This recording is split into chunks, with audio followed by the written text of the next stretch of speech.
Hello everyone, and welcome to the final Moxtober recap for 2021.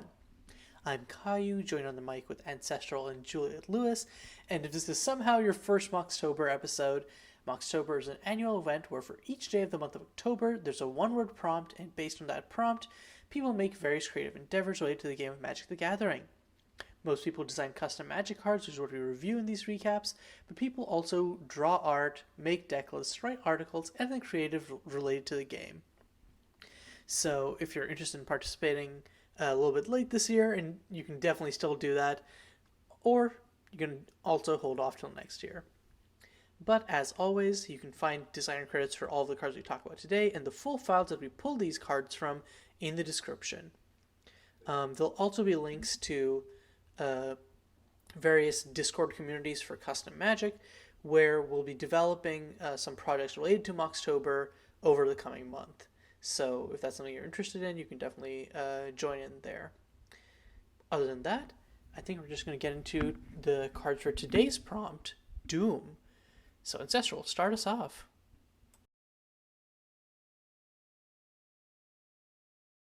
Ancestral? Hello? Hi. All right. So my first card is going to be we're going to talk about student loans. So this is in I think it might be on both, might be on the site and also in the MSC file. For blue sorcery finance, you may create debt tokens to help cast a spell. Each debt token created this way pays for 1. You can't win the game if you have debt. Draw 3 cards. So the idea here is sometimes life is expensive and you got to pay your debts. And sometimes it's frustrating when you have to pay your debt. Yeah, and I like the idea of student loans being doom. It certainly feels that way for lots of people. Um, and just pulling up the debt token right here. And then there's So two other cards as well, Debtor's Prison and Tax Assessor, that kind of all go together with the same mechanic. Not same finance, but debt tokens as a mechanic. yeah, I think there's actually more. There's like those are the ones that Oh. explicitly create debt, but there's a few more that like care about debt. Yeah, Wobbles went on a real tear on making debt cards. But yeah, so the idea with debt is whenever you cast a spell, you may pay 1. If you do sacrifice an enchantment, you can't win the game and your final opponent can't lose the game. With the trigger there being a reference to the very Orzhov extort, which is this has a flavor relation to. Um, and yeah, I think that finance specifically is pretty cool because you're essentially uh, like going up on rate early in the game, but you're putting yourself at a much heftier cost later on, which is something that like I like. You're essentially offsetting the cost until later, assuming that you can win off the tempo essentially, or like you can accrue an advantage large enough that you can pay all your mana into your debt later on while amassing a great advantage at the start. It reminds me of a custom mechanic by Hersey called Fatigue, where the idea is um, you can cast a spell for cheaper or make it have a more powerful effect. But if you do, you create fatigue on top of your library, which is a colorless sorcery that costs 2 and says draw a card. So it's a fancy way of making the next card you draw cost 2 more to cast, 2 more to draw, essentially. And this has the similar vibe where it's like, yeah, I'm really gonna press my advantage right now, but in exchange, I'm setting myself up for a lot of pain later on. Yeah, I really like that the debt token isn't just, hey, pay 1 mana whenever to get rid of this, which like it easily could have been. The decision to tie that taxing to specifically when you cast a spell, I think makes like all the designs that use this like come to life all that much more. See, my thing is, I don't remember if they're still yeah, because Debtor Prison's created for your opponent. I think it can lead to a lot of like annoying situations with opponents. Like well, if you're having opponents create debt tokens, um, like only being able to pop them when you cast spells, I think runs into play patterns that I think are not great. And I think that like like the idea of just taxing you to prevent you from winning the game, I think is cool. But then having it rely on like I can easily see like let's say like an aggressive red deck, like running out their hand quickly, and then you create like one debt for them, and they're just like, well, cool. Guess I'm just stuck for a few turns until I like it's it's like a worse form of like I need to top deck Bolt here to win essentially. Um, but yeah, like because I was thinking about the same thing, and I really feel like I would prefer this if like it was just like two to sack, but you can sack it at any time or something like that. Yeah, Tax Assessor was the card from this kind of group on my list. It's a 1 and white for a 1/4 that ETBs each opponent creates a debt token at common. And I was thinking like, this is a really different mechanic that if you had to spell this whole thing out, certainly would not be a but it's a really fun thing to play in the white space. Realistically, this is mana denial in a way, but because your opponent has so much control over when it is, I think it lets you play in the like mana denial, mana taxing space. But I think it ends up much more fun than, a lot of the other like land interference sort of things that we typically see. I guess my thing is, I guess it adds agency in that way, but it also like takes away agency in the sense that like, um, since you can like if you end up like in the situation where you're having a few spells, um, it could make sequencing like really painful where it's like, oh, I got to get this out right now, but then if I do, I'm stuck with all this debt and there's no guarantee on when I can pull it up again, the or when I can like pull Mhm. up an actual spell to like cast this. And your opponent can be like ahead on board and stuff, but still have this one like measly debt token keeping them from winning. So yeah, I don't know. Like I guess it just comes down to like that play pattern just feels not great to me, but it's also something that like I think that maybe that doesn't come up as often in practice. So playtesting or development would show that. And it certainly is a flavor hit. Like this, it certainly does feel like debt, both in the financing sense and in the like taxing sort of sense. Oh yeah, for sure. Okay, but yeah, shout out to Wobbles for those designs. Mhm. Juliet, what is your first card going to be? So let's look in the MSE file for Thrall of the Forest by Cajun. It's this really cool thing that uses the saga framing, generally speaking, but with some really different tweaks. The important ability is as this enters, you get a Doom counter. Its ability unlocks as Doom rises. And then the ability is spelled out across three different things that would be chapters as kind of a static enchantment that can tick up as your Doom ticks up.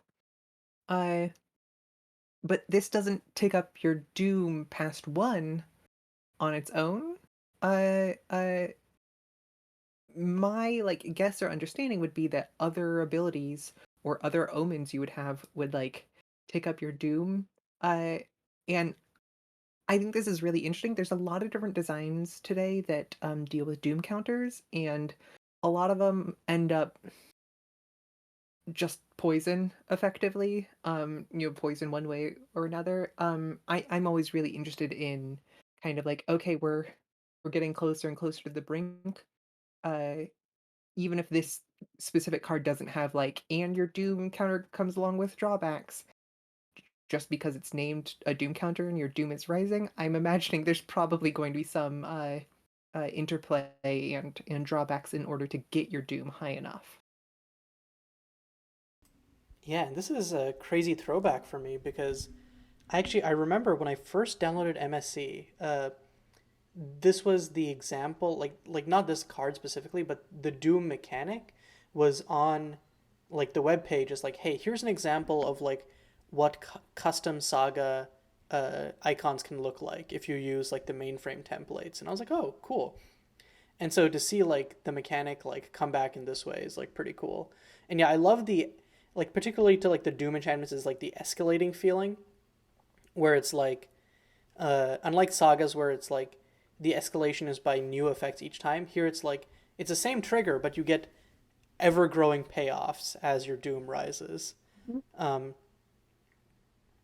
Yeah, I think the other like notable like like I'm just mentioning this here because like I don't think anyone designed a card with it, but the other like notable like Doom mechanic in the custom verse is in Action Adventure Set, which is a sort of like uh, Indiana Jones inspired uh, sort of like heist set uh, created by Matt, and in that there's a mechanic called Herald Doom, where you make this thing called a Doom Tracker, and which has like various like debuffs your opponent at steps, and then if you get to the end, you get to choose a cataclysm of your choice, like creating a giant uh, golem with 10/10 golem with trample and ward 10, or creating like a stampede of dinos or stuff like that. Um, Mhm.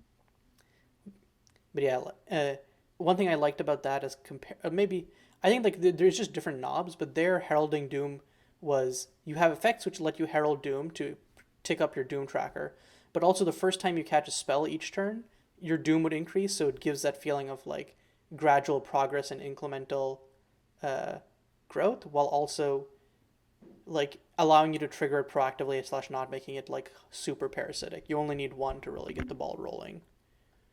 Mhm. Has So anyone as ever? far Oh, sorry. oh, I was just gonna say, as far as this card goes, so couple thoughts.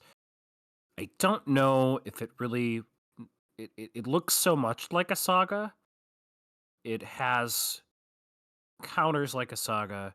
It has chapters like a saga, but it's not quite a saga. And so I think I would, if I was making the card, I would want it look different than a saga at first glance because I think people would just misplay it.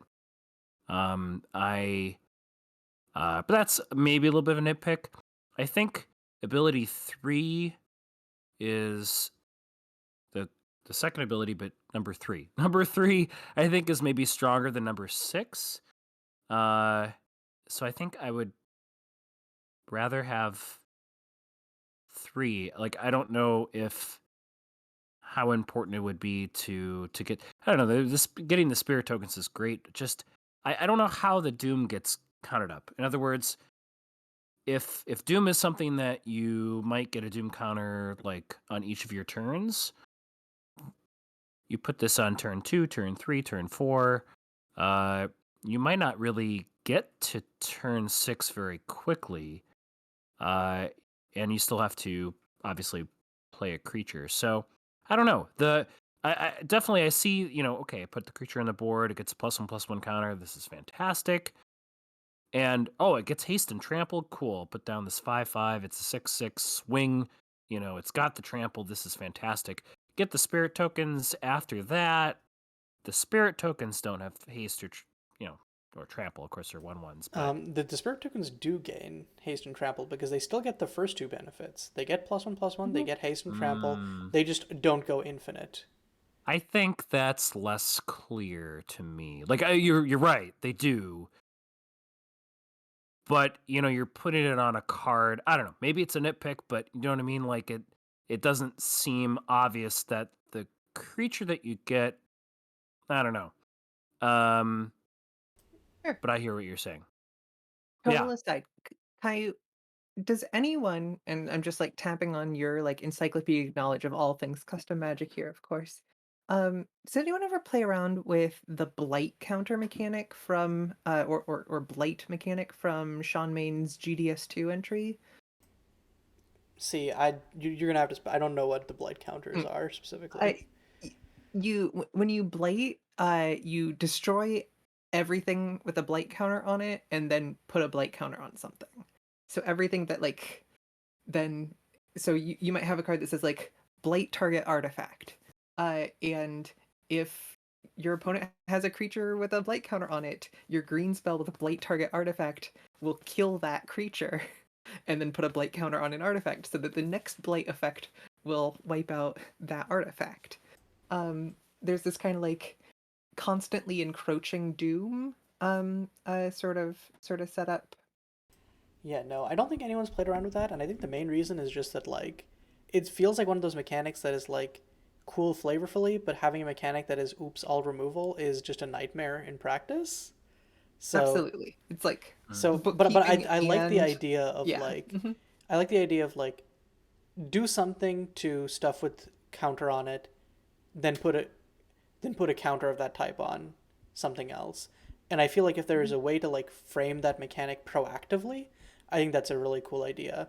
And I think it also still like I think building up your own resources is like I think like you mentioned like most stuff is like very poison-esque where like it's focusing on making the opponent feel doom through something on themselves, but also like just building up your own board presence has that connotation of like oh yeah your doom's coming real soon, so you could definitely like frame it or do it that way.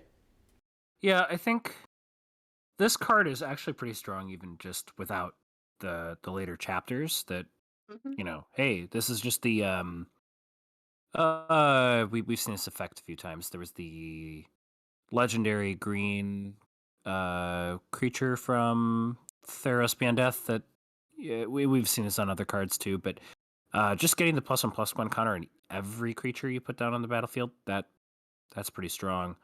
But yeah, I guess I would my only concern is that it feels a little parasitic. That I wish this card you wouldn't have to have other cards to support it. Maybe in the right limited environment would actually be quite strong, but uh, and I suppose maybe proliferate. I guess you could proliferate it, but yeah, I guess as you mentioned here, the spirit tokens would get the haste, so I suppose that's pretty strong. And this as a like first day of class alternative, is probably reasonable for persist based combo decks and stuff like that. But yeah, Caillou, what's your first card? So funnily enough, Det was literally the first card on my list, and then I was like, "Cool, I'll do Thrall of the Forest," and then that was also on my list. So next Mhm, one is going to be uh, Doom Blades, designed by Garduu, I believe. Let me check again. mhm, mhm. Yeah, okay, cool. So I kind of love this because I was like, as soon as I saw something, I'm like, duh, Doomblade is like such an iconic Magic card, like flavor around Doom, and just a riff on it makes a lot of sense. And like with this art and just this general flavor, I love the idea of like, especially and also with how they've been like pushing removal recently for better or for worse. This as like a sorcery speed, just kill anything non-black, and then also having like a wipe mode feels really cool to me. It feels like it has like a similar vibe to Dam, uh, both in terms of being like iconic references, removal into flexible removal and a wipe, um, and just being like really like flavorfully iconic. Yeah, and it's like I kind of do wish if we're doing a Doom like a card called Doomblade that like it had riffed a little bit more on like the sword of Democles or however you pronounce it type thing, or like having a like I would love like a one mana like thing that's one mana enchantment with vanishing that says like when the last time counter is removed from blah blah blah, destroy target non-black creature. So to like, but like that's a totally different design. This design is still totally cool and is really mechanically functional while capturing the flavor of a flavor and function of an existing Magic card. I love comparing this to Dam, um, which is kind of a little Doomblade that grows into a Wrath of God. But of course, that the color here means that the overload cost being high makes a lot of sense. Hmm. Because otherwise, you're in Plague Wind territory. So if you've got what could be a Plague Wind effect depending on colors, might be a Plague Wind effect due to cost. Yeah, it seems pretty strong, like you say. I mean, it can be very much one-sided. Uh, is Doomblade? Doomblade was an instant, right? Yeah, I think that this is moved to sorcery for power level concerns. Mm-hmm. Was Plague Wind? Was that Plague Wind was a sorcery? Okay, that was 9 mana. So yeah, I think yeah, it's cute play on words here. Obviously, initially when I read Doomblades, the name, I was thinking, oh, it's two Doomblades, right? There's more than one. There's probably two of them. um, but I mean, obviously, like 2 mana removal is still really good, even if it is conditional.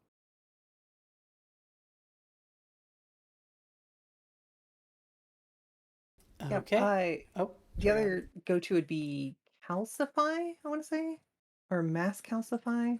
Isn't there a mass Yeah, calcify? mass calcification. Yeah, yeah, yeah. Which is 5 white and white. So this being 5 black and black seems like it would be at the right point.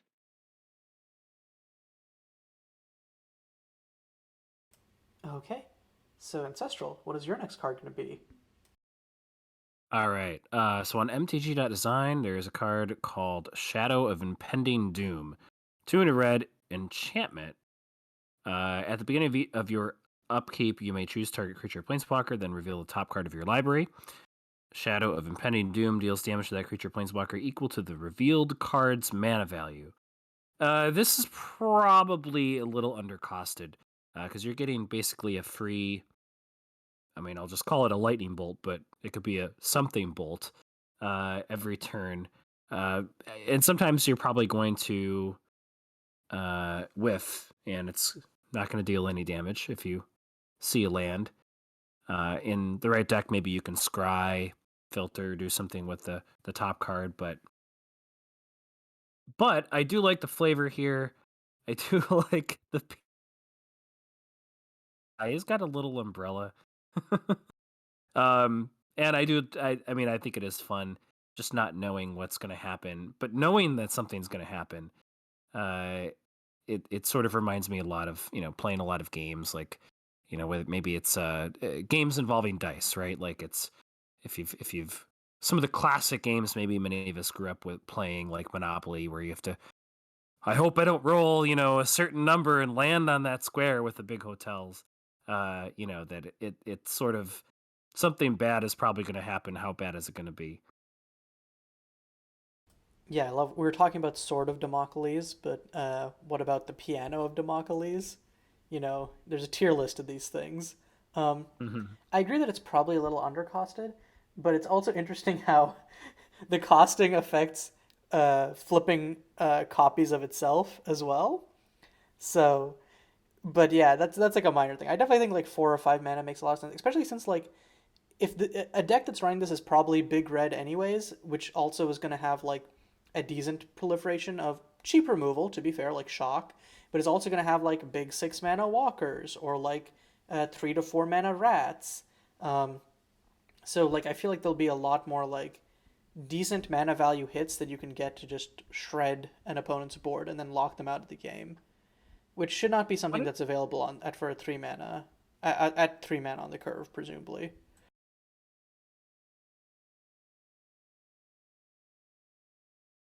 Yeah, I think the other thing I might do rather than just tweak the top casting cost would be like you reveal that card, you may pay, X equal to its mana value, and then it deals the damage. Mm-hmm. So there's kind of like your investment going into that. I There think is the cost, of course, that you're playing with the top of your deck revealed from the time you cast this, which is a drawback that is worth some amount of mana. I might just exile the card. Maybe you should just get exiled. You just can't play it, and that Mm. perhaps that would be a down a little bit of a good nerf, but not a game changing nerf. I also like this if it's like you exile the card at the beginning of your upkeep, um, but the damage is only dealt at the beginning of your end step. So that way, there's an actual like impending doom to it, and not like the I feel like that's a lot more like, oh man, wait for it, than like, okay, I flipped over the card, your thing's dead, kind of thing. You know Mm-hmm. what I mean? Hmm.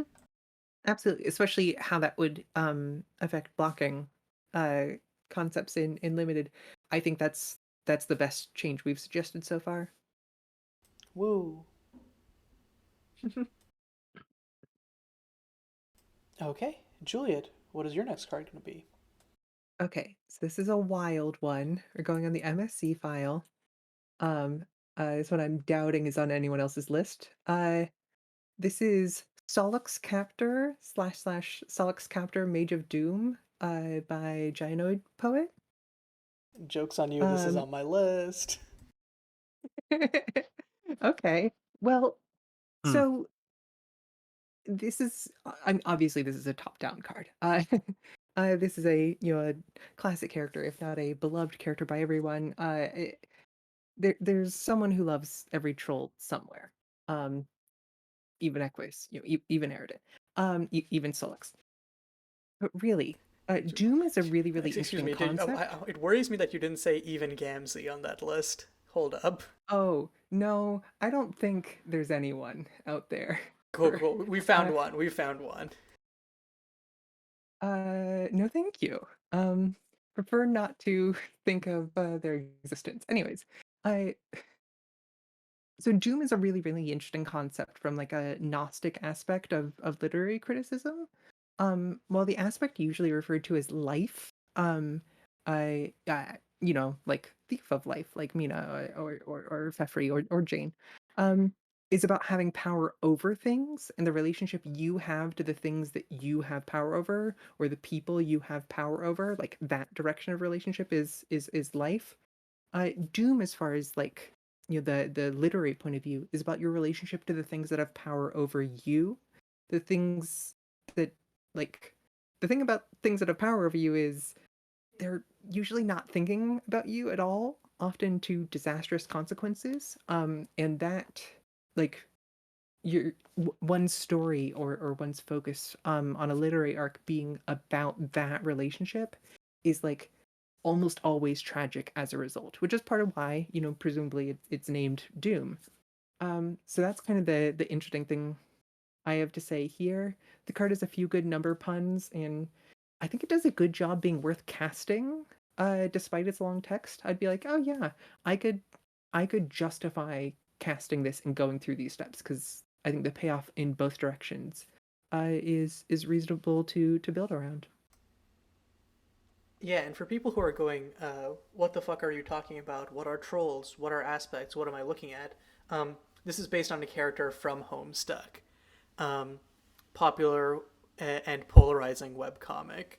Um, so I guess my little story around this is, gynoidpoet when posting this was like, yeah, so I'm revisiting the first project that I did in Magic, which was several iterations of me as a designer before, or something to that effect, and now revisiting it with the experience I have developing other projects.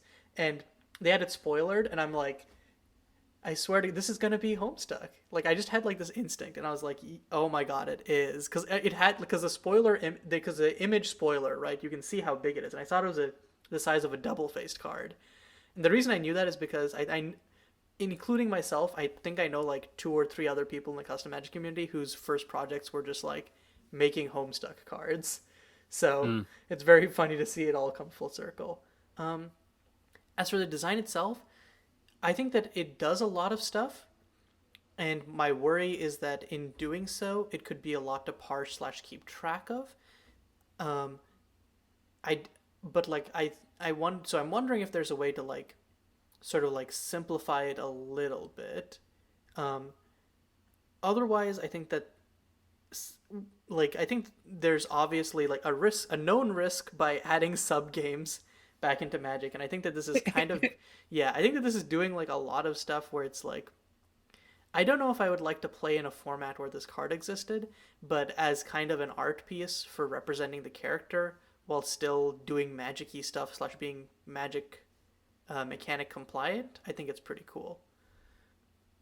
Also, Yeah, oh yeah, I oh sorry, go ahead. oh, I was just gonna say I've I remember reading Homestuck, and then after a certain point, I just I was done with it, and I do not remember Sollux Captor. Obviously, I know Caster Pollux, which is this is obviously based off of the uh, mythological characters, but um Yeah, Actually, they were based off of him. Oh, sure. Sure. Sure. Um, but I do agree with Caillou here. There's a lot to parse, and it. I guess I'd like to think that some of this stuff isn't arbitrary. Like, I totally get. Okay, there's some stuff going on here, 6 and 12, and I that's I guess it's that's clever, but some of it maybe seems a little arbitrary. But the honestly, I think that the only thing that I would say would be the reverse planeswalker side maybe feels a little bit of a letdown. Like, except for the -12. Like, I'll give you that ultimate. Okay, let me get to that ultimate. But otherwise, I don't know if I guess if I'm gonna play through a sub game of Magic, want to like I really want there to be a big reward. I don't know. Maybe the sub game would be cool as the ultimate on the Planeswalker, and then if you win the sub game, you get to I don't know, but I mean, it is a walker that pluses up to 8 immediately while also killing one of your opponent's creatures, and like, or you -4, and then you just like they and remember, like, because you're doming them for 2 or for 4, whether you're plussing or minusing, and then because like I think like providing a clock while also preventing opponents from giving a clock on their own is like pretty damn good for especially like on a +2. Yeah. Part of me just wants like the front side instead of the sub game. Just wants a coin flip because I mean, essentially, obviously, your odds aren't exactly 50-50 when you play a game, all that, but essentially, it's just like a coin flip. Um, but I do kind of like the idea of playing a sub game, even though a lot of times it just wouldn't be like. I think if you played, especially in a multiplayer game, and it's like, all right, guys, it's a sub game time. Like, if it's early in the evening, okay, maybe players on board, but if it's like turn 10, people are getting antsy. They're gonna be like, nope, we're done.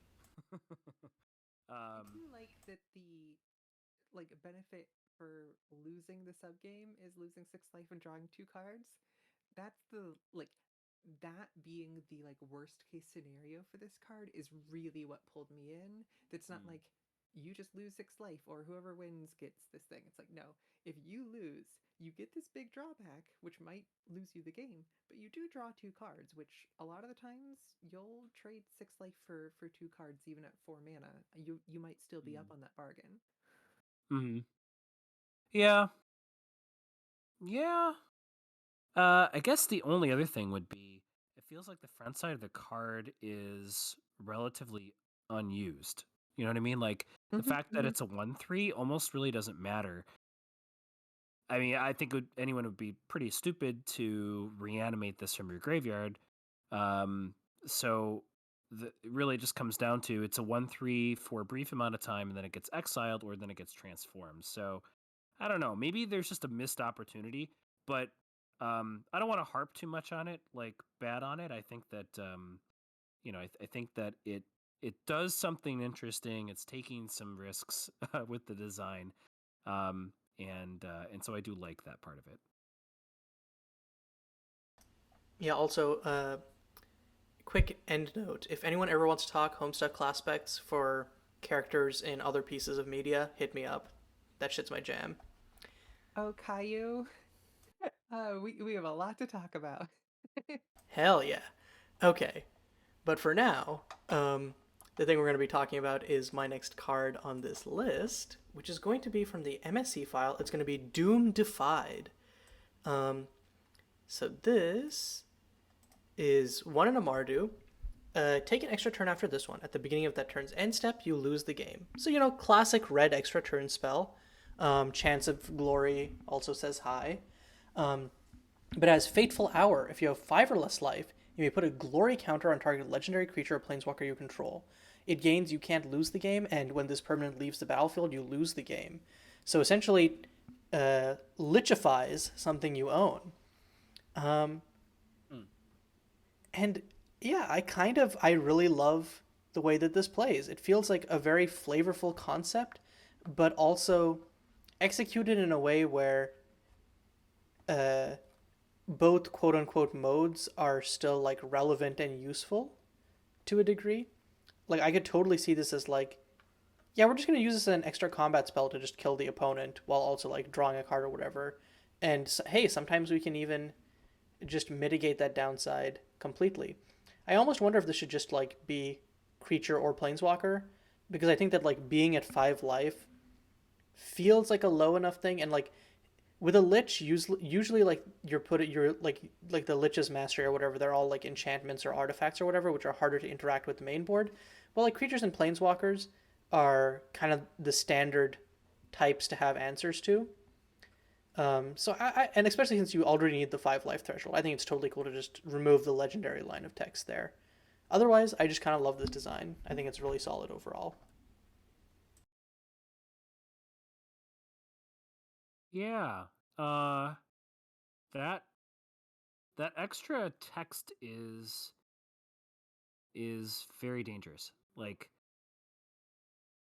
at first I was just gonna go with, oh, you can't lose the game, period. But okay, when it leaves the battlefield, you also lose the game. So it feels appropriate for red for sure. It's we do see the take an extra turn and then you're gonna lose. The hmm yeah. The I think getting to 5 life. So in limited, that's not going to be impossible. There's going to be plenty of times where you're playing and you're going to win and maybe 4 life to 0 life. So it's certainly there's certainly that will come up. I think in a because I was trying to think. Okay, target legendary creature or planeswalker. When would that come up? Oh, hey, commander game. And so then I was thinking, oh, well, how often is that going to be an issue? And then I saw, oh, Fateful Hour 5 life. So that's pretty much not going to be trigger on a commander game. For better, for worse, probably mechanically for the better. Just that maybe it's abusable. I don't know, give things indestructible or try to protect the commander, whatever it might be. Uh, the But on the other hand, then it's just a little bit less of an interesting spell in multiplayer. But certainly in limited, it's a bomb, and especially when you only have so much removal in your hand. So I think I like it. I'm a little torn, but I think it is pretty spicy. I suppose my little question would be what black is adding here. Whether this might be more fun just in Boros or even just at a really high colorless cost or something like that. Um, I don't know, something about the cost just like it doesn't quite sit with me. Part of me wants like, hey, if we're already going to be here, why not just near death experience? But at the same time, like take an extra turn and do all this other stuff. Hopefully is a win conversion rate pretty high that plays more fun than just the game is over, I win. I don't know. I could be wrong. I Near death experience is one of those cards that like can be just really kind of dorky casual fun or just like, oh yeah, it's another you in the game when you get your combo, so we don't get to play. Yeah, I think that this is like I think the black is probably for like the pseudo turning something into a lich effect. It's also I think it's also probably just because like sometimes 3 color cards are 3 color cards to be 3 color cards. I don't know if that makes Mm-hmm. sense, but like, Yeah, and that's totally. obviously not like a justification, but I think I'm just like the that might be like the reasoning that this was designed but for. But yeah,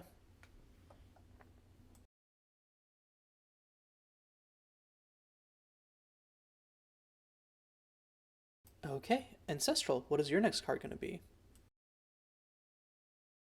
Okay. Um, I'm gonna go with Demon of Lone Thoughts. This is 4 black black.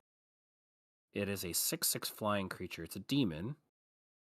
And whenever a player draws a card, that player chooses a card in their hand and discards the rest. This is quite the beefy bomb. I almost wonder if 6 mana might be a little bit too weak, but of course you're not going to get it out until at least turn 6. And in most games, you're not going to have that many cards in your hand to begin with. So I like it in that sometimes when you have an effect that penalizes you, like discard the only card in your hand, that kind of stinks. So at least if you're at 1 card, it's not like you have to immediately discard that card or lose life when you draw every turn. So I like that there's a little bit of an out.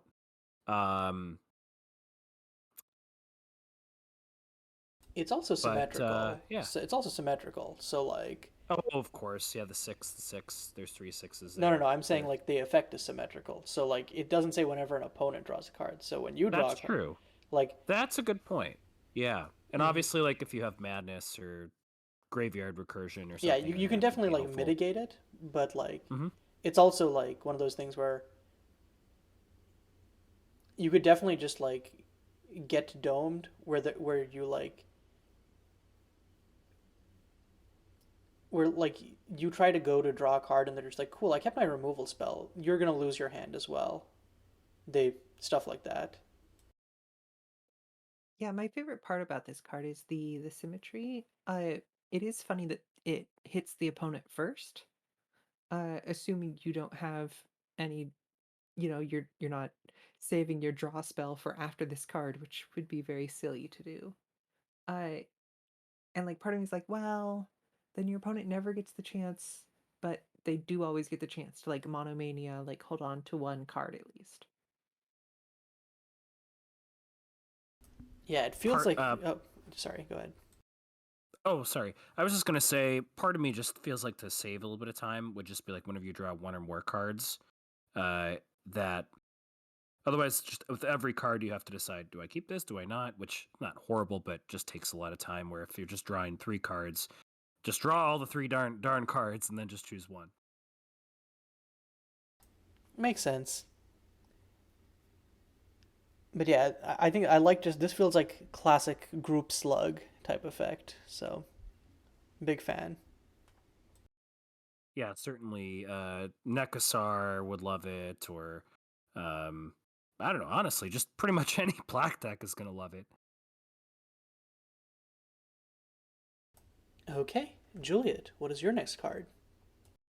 So let's go to the mtg.design file. We're looking at Planar Intruder by clalurm. And this is just a little guy. Just a little guy. Uh your opponents are sacrificing a permanent. It's a 2/1 for 3. There's some value there, but there's a cost there. It's a common. Vanilla once it's on the battlefield.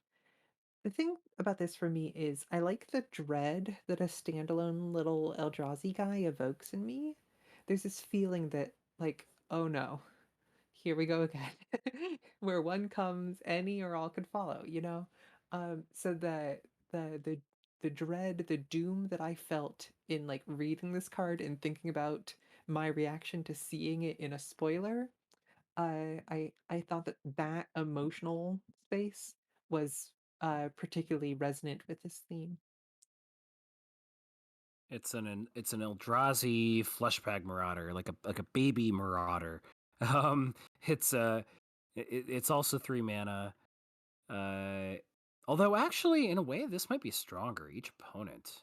Yeah, it's Certainly, yeah, not like symmetric. Yeah. yeah, I was gonna make that exact comparison and be like, I kind of feel like this should be each player. Yeah. Although, and I don't know, the permanent is a little bit less.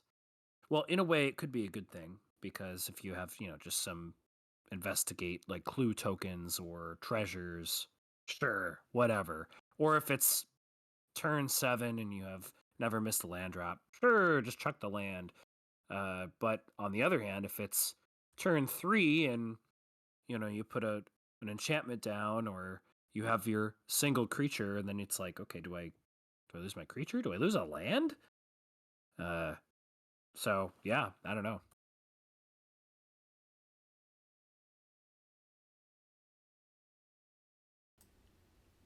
Okay. With that, gonna move to my next card, which is going to be Tempt Fate in the mtg.design file. So this is a pretty interesting kind of like riff on gamble style effects. So we already saw my last card. Red does like to do that thing where you get a big effect that it sometimes is not a effect it usually gets, but in exchange you got to make use of it quickly, otherwise you straight die. So this essentially gives you the ability to tutor up a card permanently, but whenever you use it, whenever you pop it, you lose the game at the beginning of the next end step, which is, I think, like such a cool concept, because here, like, the ability to fire it off when you choose adds a lot of like interesting, like, I think, like complexity or like choice to this for a red card, um, and it makes it so that like it encouraging you to use it within that time frame, or like to only use it once you have all of your pieces, so you can like go off and win that turn or whatever, is pretty cool. Um, I kind of want this at one red, just for like, I think at red the tempo of this is a little bit much. Um, and I think there's like, this is one of the things where like it depends on the environment, but I could definitely see environments where this is like a bit too strong as something that tutors up something, but then doesn't let it be hand attackable, is a potential like really strong factor there, especially doing that turn one, so you can do it on the play, and then your opponent's thought seizes or duresses or whatever are feeling very sad. But overall, I think the play pattern and design spaces explores is one that like interests me mechanically, so that's why I decided to call it out.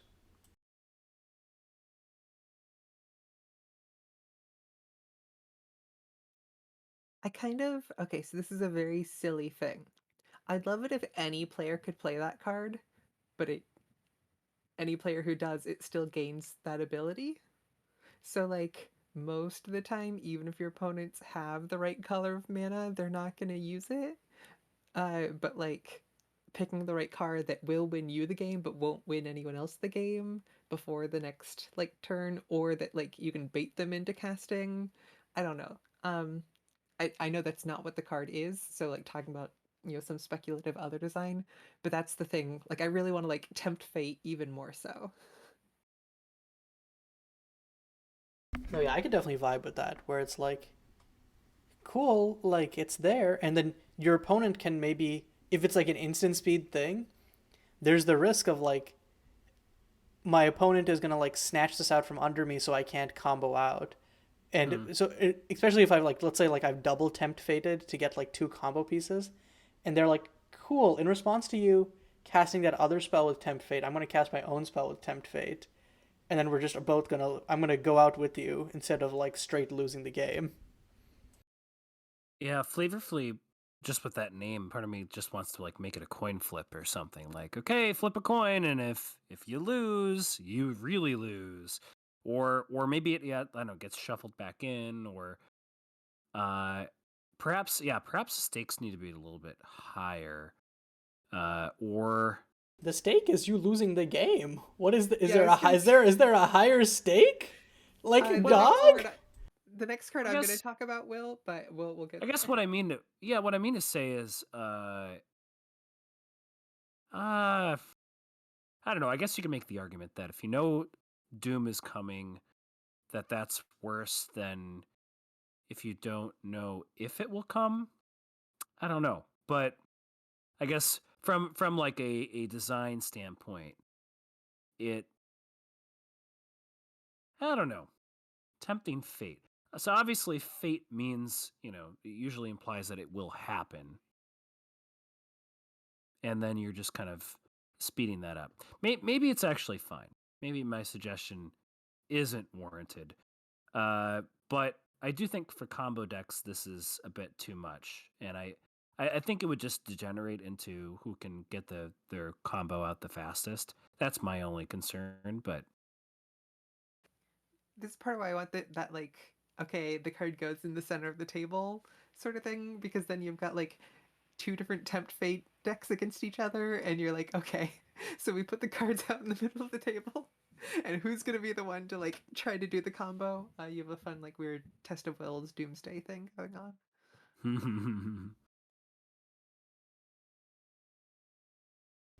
Okay, so we're now going to be moving into our final round. So make your picks with regards to that. So, Ancestral, what is your last card going to be? oh boy. That is a good question. I wish I could say I had the perfect card plan for the last card, but it's usually not the case. um, I think I'm just gonna go with the funniest one here. So, we're gonna go with Nicole Bolas, the Fallen. This is on MTG.design. It's 2 blue black, black red, legendary creature dragon, flying 4/4. So Nicole Bolas is usually the one dishing out all the doom, and the one that's causing all the problems, the planeswalker you never want to face. And here we have Nicol Bolas, who has doomed himself, I suppose, just as an ordinary dragon.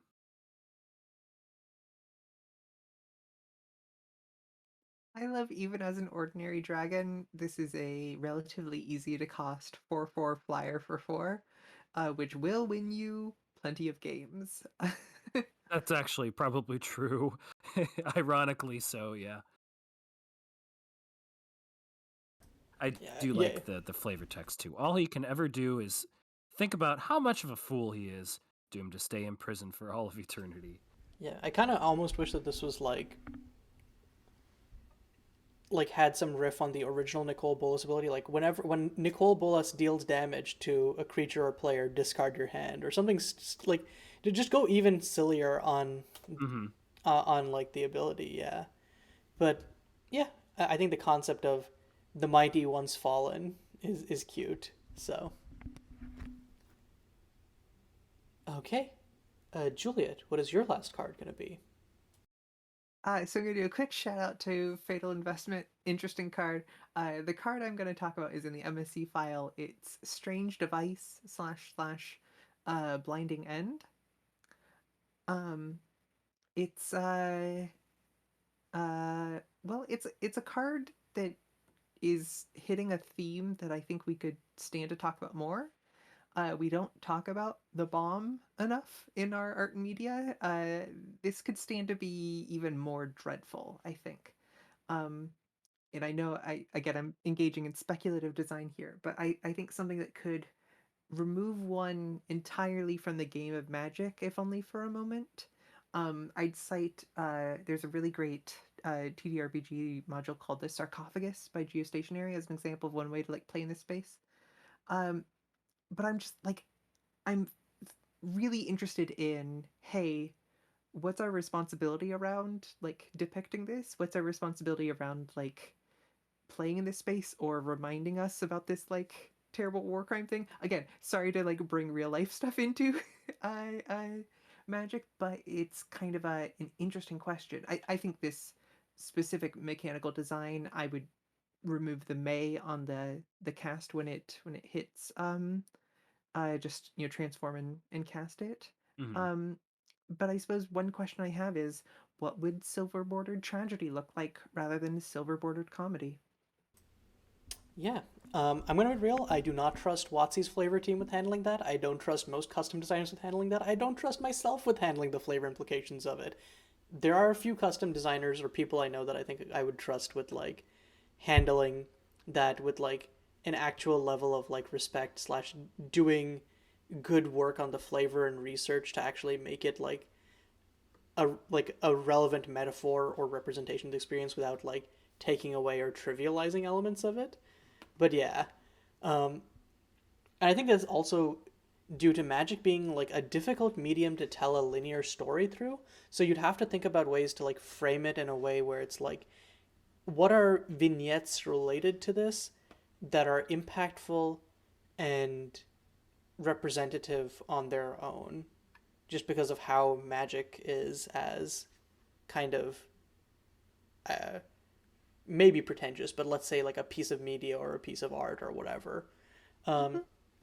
for the specific card, it's one of those things where like I think it ends up either doing nothing because it's a 5 mana artifact that takes uh like in 1v1 12 turns or 6 Mhm. turn cycles to activate, or it's a terrifying thing in multiplayer where in 3 turn cycles uh it's just this like, it's not mass land destruction, but it's almost like worse where you still have lands, but if you're playing this in a colorless deck, you, or maybe I guess the thing is because it exiles all non-land permanents, it's not like you get land destruction where you can like go under it, and the lands becoming waste like disproportionately rewards one player if you're playing this in a colorless deck.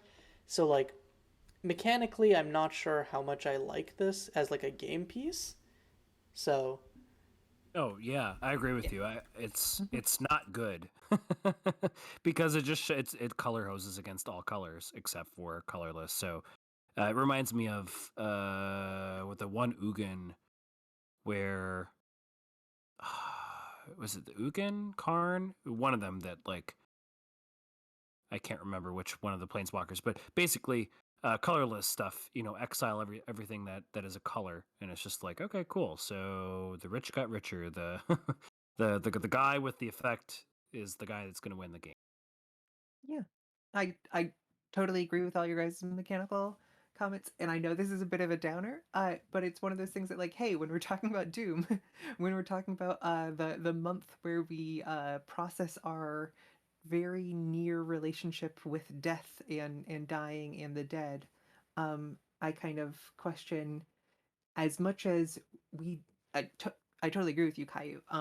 Trusting anyone to tell this story responsibly, we do have a kind of responsibility when we talk about like mass destruction and mass conflagration to at least consider to take a moment and think about how we have been complicit and have gained from these things. mm. That's all. Yeah, and also like I just want to clarify that is definitely not saying like do not engage with these themes, Oh yeah, Right. totally. because I think that like that is almost just as, or it can be just as bad where it's like cool, we're so afraid of talking about or touching on this that we don't like, that we end up forgetting about it or like not representing it properly, which is again Mhm. I like that you brought it up for that reason. But it's just that lots of the time compared to like the overhead of like flavor work or like the overhead of like investment you have to put into something like that is more so than most people put in for like their like media or themes or whatever. So it just requires that level of like care. Like this is a weird tangent, but like because me and some friends from the MSC community have begun to work on a Pokemon fan game set in the Midwest, and we want one of our big themes to be environmentalism. And so we're like really grappling with like this idea of how do we mechanically represent the effects of pollution on Pokemon without either like trivializing the metaphor to real world animals or like accidentally incentivizing the player to use polluted Pokemon, uh, like like all of this like stuff. And so it's not something that I usually like. I usually don't consider these things in the context of games like Magic the Gathering or like a Pokemon or something, because like they're either like I usually feel like the intended audience or like the intended flavor is one that doesn't like take to those themes well. But I love seeing the concept of like, well, we're in a custom space. Why don't we try it and see if it works? So yeah, I don't know. I went on a long spiel there, but hopefully that made sense. Hmm. Hmm. Okay, and for the last card of Moxtober this year, we're going to go to the MSC file and it's going to be Mox of the End, designed by MB Tree. I figured it was fitting that we ended on a Mox card, considering the name of the event as a whole. Um, and Mox of the End seemed like a really fitting last card. It's very simple. It's it's a free Mox, fixes you for any color, but like the earlier near-death experience mentioned earlier, you can only activate if a player has exactly 1 life. Which I don't think that mechanically this is very practical. I could see maybe like if you're having, I know that there's like Selenia, Dark Angel, or whatever, where you can like, it's a free pay life. So maybe like do some crazy thing with the stuff that allows you to like pay 1 life increments. Um, but like realistically, I think this is just kind of like a fun representation of uh, kind of like that same flavor as like Fateful Hour, where it's like right in the nick of time, this like incredibly powerful artifact booms to life and helps you out. You can put this out with Hex Parasite on turn 1, and if you've got another like pay 1 somewhere, you could get yourself down to 1 life, and then you've got a Mox. But like at that point, just play Thopter and Springleaf Drum. Uh, probably it's legendary, but probably the card is best played as a 0 mana artifact for other artifact decks. I I wish I wish there was more reason to like compelling reasons to actually activate the ability. Unless they're again like we're talking about lich effects. If there's some way to like freeze your life total at a certain amount of life, then but no one starts at 0. We started at a higher number. Um, so I want to like it. It's not horrible. It's not broken. It's probably maybe a little weak, but I do like the flavor. Yeah, I wonder how Darksteel Relic but legendary, like whether there would be places where that would be played just as a 0 mana, like, hey, it's an artifact and a legendary permanent for any synergies. I Darksteel Relic, of course, just being a 0 mana artifact with indestructible. What if what if this was interpreted differently? Like if it's, let's say it was still Mox at the end, it's still, an artifact that costs 0. What if you could only tap it for mana at the end of a turn? That's more fun than you can only tap it for mana in the final turn of the game. Uh, which It is so basically like you can use it for instance essentially, but not like reactive Or instance, only proactive instance or mm-hmm, abilities. I kind of like mm-hmm. that. That's kind of hype. mm, ac- And maybe that would be a little strong because sometimes like the best time to activate stuff is when you didn't spend the mana on someone else's turn. But I don't know. I mean, I think that like on the mock spectrum from unplayable to broken, which I usually is like a binary spectrum, I think that occupies an interesting middle ground, which is a rare thing for Moxen. So I like that suggestion for that reason. Other thought would be, what if you tapped it? You got to let's say uh, it is 0. Tap it, add 1 mana of any color, end the turn. See, I was thinking tap it, add 1 If mana it's of any your turn. color. If it's your turn, end the turn. I was just thinking, as what if this is like a really souped up Sundial of the Infinite? Like the Sundial of the Infinite decks are like fun, and you can put jank together to win in constructed environments with it. I think this might make for like overly powerful things there, but you still Sure. have to do so much work building to make that, because then it's not the mana, it's the fact free end your turn effect that you can play any turn Yeah. on your turn. And I guess a final idea for a different way to do this, which is definitely broken, is uh, tap, add 1 mana of any color, uh, activate this ability only if, or tap, add 1 mana of any color, your life total becomes 1. Activate this ability only if your life total is greater than 1. Or if it's your starting life total. Or uh, greater than 0. Yeah. Oh yeah, I mean, no, if it's greater than 0, then you can just keep tapping it. And if you have some way to like not like, Oh yeah, it only works once to tick down, unless you have life gain, to get back up into I don't know. I mean, usability. if you're at 1, you're about to die. So maybe this is this is the fateful hour kind of thing, right? I feel like but I feel like the ability to like keep doing it like at 1 life means that you could do some kind of nasty stuff in Turbo Fog decks. Oh, Is so there? you're saying you could activate it any number of times? No, no, no. I'm saying like you tap it, it sets your life total to 1, and Right. then unless you like have life gain to poke your life total up, Right. you can't activate it. Okay. Because that actually reminded me, because there's a Juliet knows about this. Aganos Cube is probably the most popular slash best custom powered cube out there, made by that damn Pipsqueak. It's undergoing some revisions and tweaking right now, particularly with the tricolor cards. And one of the tricolor cards that's coming in is kind of like a, I forget what the big protection from stuff life linking Sphinx is, but it's an Esper Sphinx with Ward. Um, your life total becomes 1 or something like that, or you lose life until your life becomes 1. So essentially, your opponents can kill it, but then in doing so, they have to set their life total to 1, and that's where like the inspiration for that riff came from, I suppose. I can't wait to draft the new version. I didn't know. Shout out to Pip. It's a great cube. The only cube that I draft on a regular basis. Yeah, that'll be hype. And yeah, I guess that's also one of the projects I'm going to be hopefully featuring in months to come. So yeah, if you're interested, just check that out. But for now, that's the last card for this Moxtober. So I guess right now, I'm just going to ask you all, like, what is your impressions of Moxtober this year, slash, what do you like about it? Um, yeah, just talk at us, starting with Ancestral.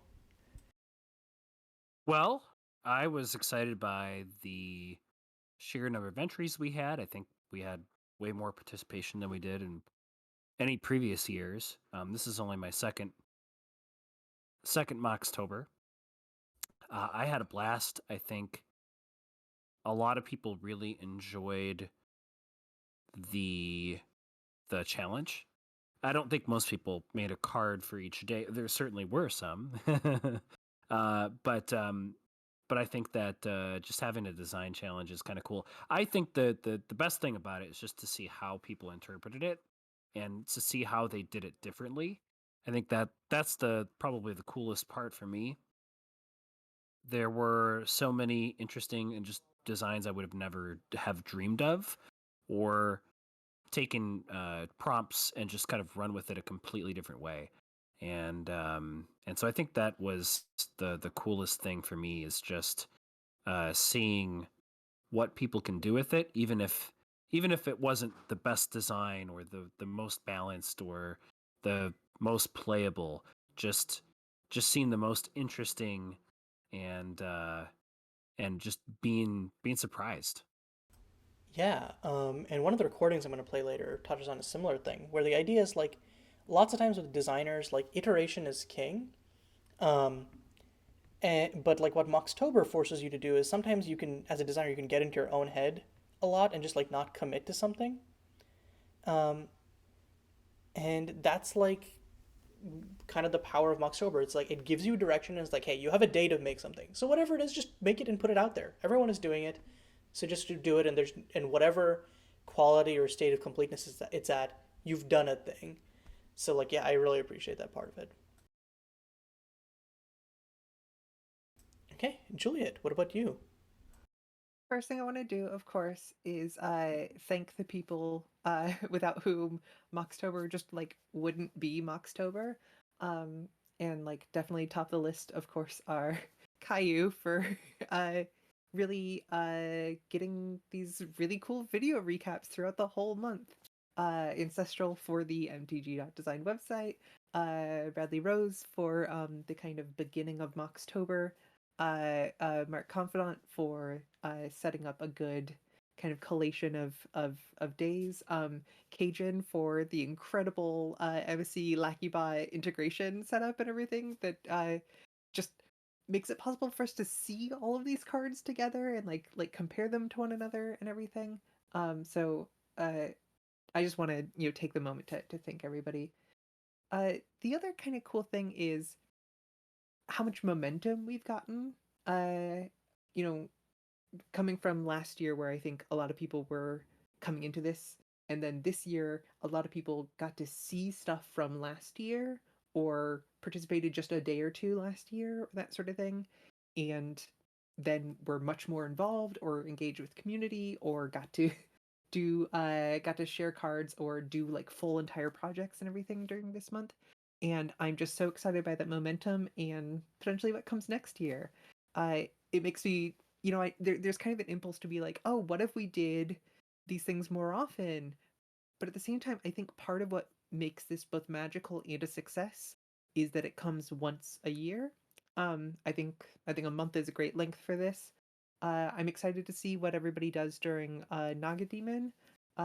What I did last year was I did kind of half of a jumpstart set over the month of October, and then I actually like figured out the rest of the packs and all the different cycles and all the different things to go together to make a 10 jumpstart pack environment over the course of November and December.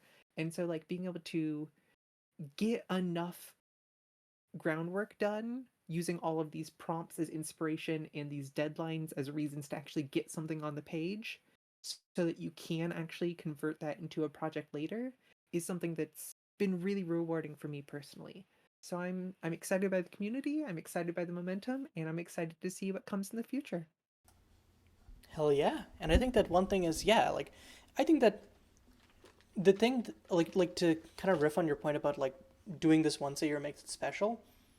I think I agree, but I'd also like to think, I think that like the intensive thing of like doing something each day would be like a lot if it was throughout the year. But I think the idea of like having a celebration of just people doing custom magic stuff is something that can be done like on a slower pace throughout the rest of the year. It's just that like, yeah, I guess like my main thing is just like what makes Moxtober special is just like the kind of like what I was talking about before, where like the intensiveness of it, where it's like you have a prompt go each day, and it reminds me a lot of like because I want to do NaNoWriMo, where it's this idea of just get something out, and I think that's a cool thing for helping through designer block or what have you.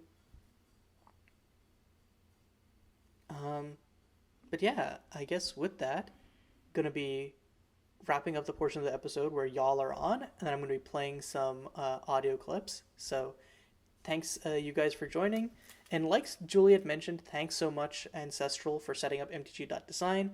Also, like to shout out Cajun here for setting up the LackeyBot to MSE conversions. I know I say this like every time, but these episodes literally would not have been feasible time-wise without those collection and collation systems and Ancestral doing all the work to like, for example, I don't know if I ever mentioned this on episode, but we were having some trouble with lack of artist credit on renders on mtg.design, and Ancestral was enough of a G to provide a download link that cut out all of the cards that didn't have artist credit. And that was another like really cool heuristic slash tool that helped us speed up this video creation process. I guess I'd also like to shout out the other people who have hopped on as co-hosts: MadOlaf, iemcd, Ian, Gateways, the aforementioned that damn Pipsqueak, obviously Bradley Rose, Mark Confidant, in addition to appearing as a guest host, as I was getting burned out towards the last week of the month, even actually just straight up hosted and recorded the I believe 3 or 4 episodes, which was an insane amount of time commitment and work on their end. So thanks so much for that. I'm trying to remember if there's. I don't want to be MonoWhiteBorder. MonoWhiteBorder, exactly. But yeah. Oh yeah, we also had Zarepath on for an episode. I'm remembering. watch me. I'm scrolling up to the Moxtober group chat and looking at participants. No, that is Juliet was there. yeah. The no, I don't remember anyone like that. The It probably would have been more memorable. I would have remembered to say the name. But yeah, you guys obviously. But yeah, My so voice gate would not cut out all of my laughter. But, you know, it's probably better recording that way. but yeah, okay. So you guys can hop off now. I'll be playing some Good night, record. everybody. Yeah, good night, Juliet, and See ya. see you, ancestral. Okay, so I'm now going to be playing some audio clips from members of the community who weren't able to make it today, but wanted to have a quick shout out or word on their feelings on Moxtober. So we're first going to have Bradley Rose, who, as mentioned before, frequent co-host here, one of the creators of the Beacon of Creation podcast and community, and probably the nicest person I know in custom magic spaces. I think custom magic as just creative hobbies in general can be very contentious things, and Bradley works to not only maintain but push forward a community space where civility, respect for others, and general cooperation, collaboration is encouraged. So yeah, shout out to Bradley, and let's throw up his thoughts on Moxtober. Hey there, Moxtober peeps. Thanks so much for your participation, whether you did a single card, the full gauntlet, or you're involved in any other way. While there are all sorts of rituals that can help grow a community in each of our magic design spaces, have that Moxtober's grown into this unique thing where multiple magic design spaces all get involved at this dedicated time of year to do this. And it wouldn't be possible if you didn't decide, hey, I'm going to go and join the festivities. Hope you sharpened your skills and maybe walked away with something for your future projects. Thanks so much, and I'll see you next time. So yeah, that was Bradley Rose. And like you mentioned, power of community. That's pretty much all of this is what's going on there. Next up, I don't know if this is Mark Confidant or MonoWhiteBorder. We'll find out in a second because I didn't actually save these recordings with good names. I think that the thing that I love most about Moxtober is the sort of just like collaboration and recognition of other designers as far as things go. Like when you do designs for Moxtober and when you look at designs for Moxtober, you get this chance to see what other people are thinking and how they're designing based on a pretty loose prompt, but something that has, like, at the very least, some instruction to it. And I think that's cool. I think it's really cool to recognize the gears that are turning when it comes to things. And I think it's also really cool when someone recognizes something in a card that you made that you didn't realize initially, or that you did realize and you planned in and were wondering whether people would recognize. Either way, there's just this very cool thing of seeing and being seen from a game design perspective by the people who are participating with you. And I like that a lot. So thank you, everybody. Yeah, thanks for that, Mark. And I definitely agree. The idea of like, and I think with like being seen, I think that one cool, like, I think lots of what inspired me to start doing videos like this was like the Beacon of Creation podcast where they like review submissions or review custom cards. But in general, I just really, yeah, I just love the concept of the custom community as a space for collaboration and a space for that kind of like, hey, you know what? You're doing good work. Hey, partner, I know you're doing good work. And I know it's kind of cheesy, but I think that like we need a little bit more cheesy good vibes around. Okay, next up is going to be MonoWhiteBorder, but this time actually. It's 12:20 Eastern Standard Time. This is MonoWhiteBorder recording. Just a little blurb about Moxtober. So for Moxtober, I designed a skeleton every day, did artwork for it, and also limited myself to the number of words equal to the day. So October 1st, I did one word, so on and so forth. I ended up doing 22 designs from October 1st to October 22nd. And it was a ton of fun. I really enjoyed it. But the thing I realized right before I started recording this is I never stopped to take pride in what I was doing and the work I did. So um, this is just my reminder to myself for the future, and to anyone else who maybe forgot to stop and smell the flowers, is um, this project can be a lot about completion, but it's also about taking pride in what you've been able to achieve to this point. So this is both me telling myself and me letting everyone else know that I'm really proud of looking back on the designs I made and the arts I added to it and the improvement I showed over the month, and I'm looking forward to it next year.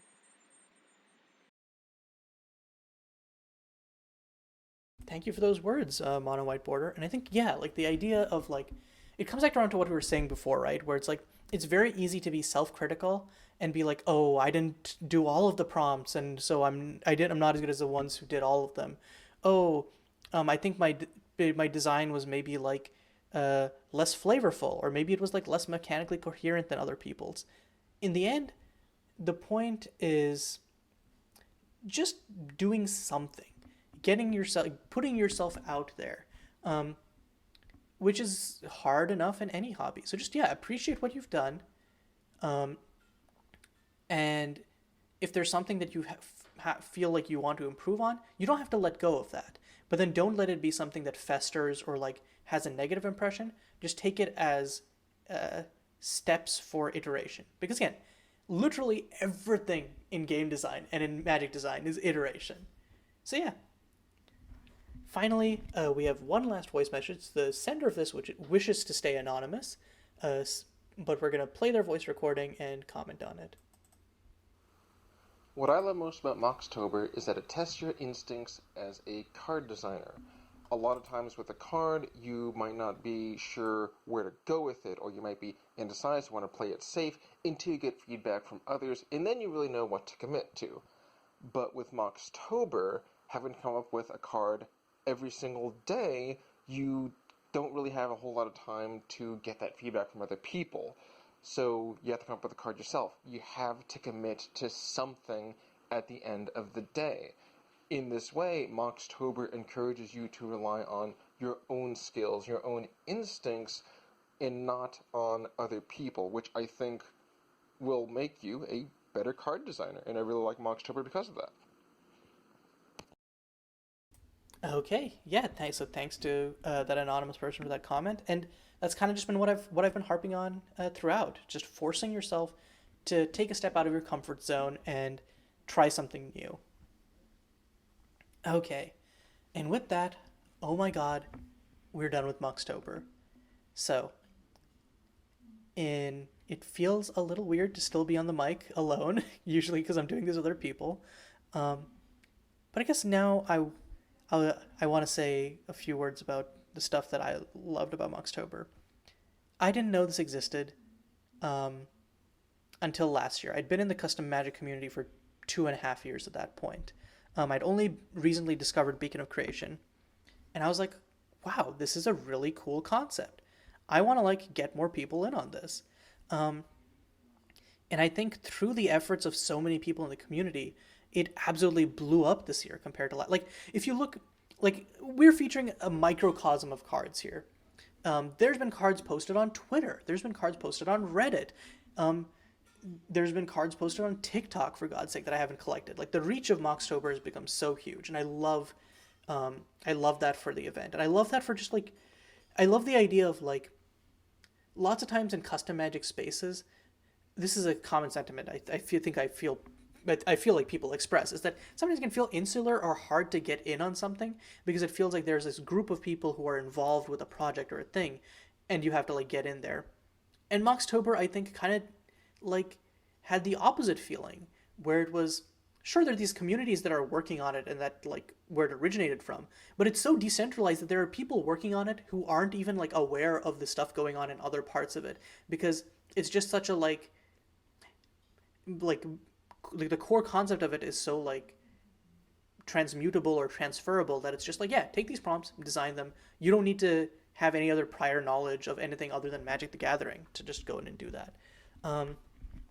So thanks to everyone who like submitted cards. I think just in the files that we have for this month, like from MTG.design and MSE, we have like near 5,000 cards, which is absolutely insane.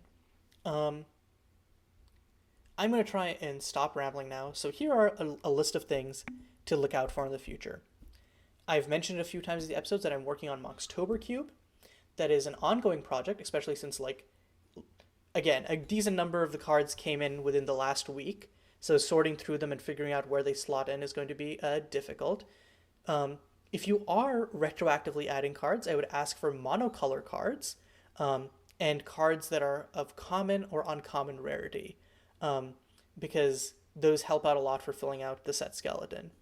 But yeah, if you're interested in that, this leads into my next point, where you can follow a lot of the projects, people, designers that are going to be continuing to progress past Moxtober in the Custom Magic, MSC, and Beacon of Creation Discords, all three of which I'm going to link in the description. If you've enjoyed Moxtober, I would strongly encourage you to join them. They've got really great communities and are a great way for like trying out other ways of expressing custom magic interest. And then I guess on a personal note, if you've enjoyed these videos throughout the month, I hope that you'll stick around for some of the other content I do. This channel is specifically for custom magic content. I'm going to be putting out some other long form content related to sort of custom magic sets and custom magic history, as well as the thing that this channel originated from, which is match commentary for custom card constructed formats.